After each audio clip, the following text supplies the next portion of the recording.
Now, this is probably what I think is the threshold moment for trusts, in that we're now are 31 days, which is 3 working weeks, David kindly told me this afternoon. So not much time at all before we're going to be looking at project trust accounts applying across a much broader scope of the industry.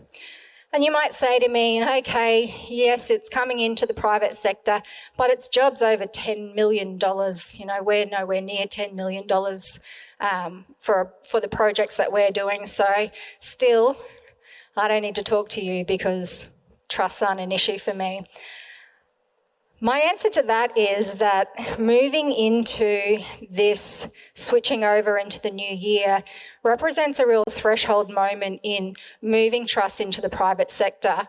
I think there has been a misapprehension that somehow this was going to go away and it was going to be okay for government jobs, but that trusts were never really going to be something that came into the private sector.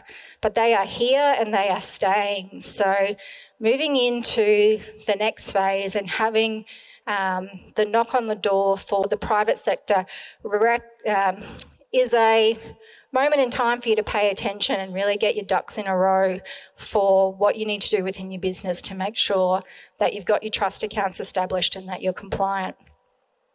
It's not going to be too long before we're hitting the $3 million threshold, and then when you come to our event next year at this time talking about trusts, I'll then be telling you that we're 31 days away from the $1 million threshold, and there's not much these days that's going to be built for under $1 million, I'll tell you that.